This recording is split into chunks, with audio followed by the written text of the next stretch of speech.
الحمدللہ رب العالمین والصلاة والسلام علی سید المرسلین اما بعد فاعوذ باللہ من الشیطان الرجیم بسم اللہ الرحمن الرحیم لقد من اللہ علی المؤمنین اذ بعث فیہم رسولا.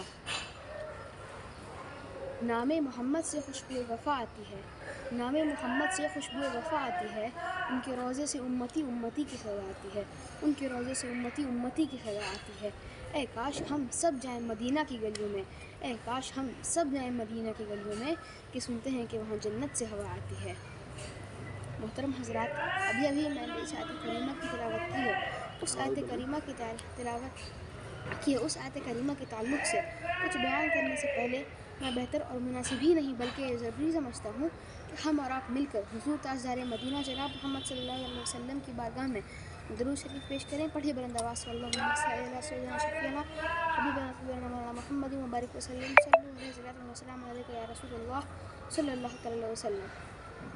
حضرات گرامی، آج میں اپنے مقدر پر جتنا بھی ناز کروں کم ہے، کیونکہ آج مجھ جیسے طالب علم کو اس بارگاہ میں خراج عقیدت پیش کرنے کا موقع مل رہا ہے، کیونکہ اس بارگاہ میں علم و فن کے تاجدار بھی لب کشائی کرتے ہوئے گھبراتے ہیں.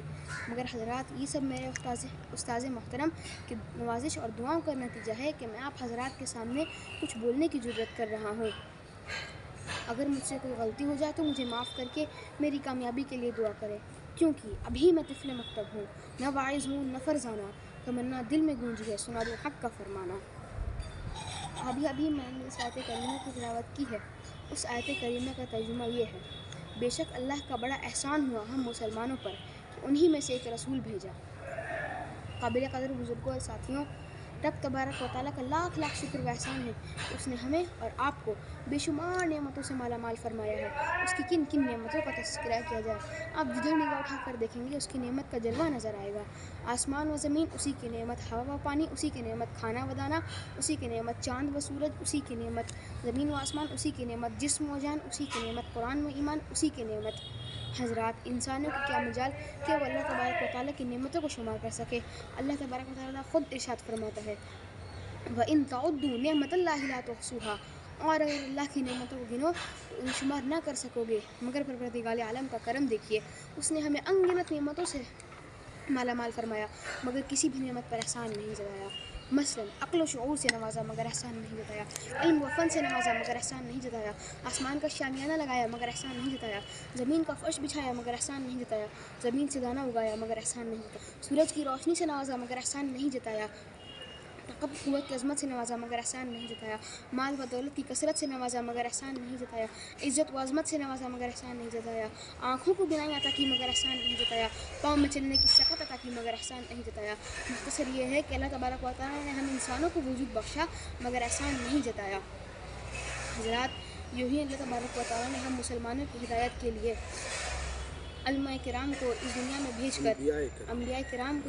بھیج کر ہم پر احسان عظیم فرمایا ہے.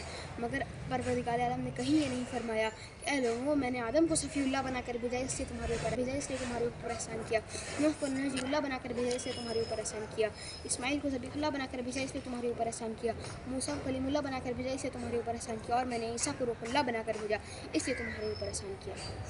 مگر حضرات، جب ذکر کرنا مقصود ہوا دونوں عالم کے مختار کا، مدینہ کے تاجدار کا اور امت کے غمخوار کا، تو اللہ تبارک و تعالیٰ نے قرآن مجید میں لقد من اللہ فرما کر سرکار کی عظمت کا پرچم لہرا دیا. حضور صلی اللہ علیہ وسلم کی تشریف آوری پر احسان جتا کر ان کو سارے جہان میں ممتاز و بلند فرما دیا. برادران اسلام، سرکار کی آمد کیا ہوئی کہ عالم میں انقلاب برپا ہو گیا. کفر و شرک کے بادل چھٹ گئے، ظلم و زیادتی کی آندھی تھم گئی اور طاقت و قوت کا بیجا استعمال بند ہو گیا. مظلوموں کی سسکیاں مسکراہٹوں میں تبدیل ہو گئیں، عورتوں کو باوقار مقام مل گیا، بیٹیاں خیر و برکت کا پیغام بن گئیں.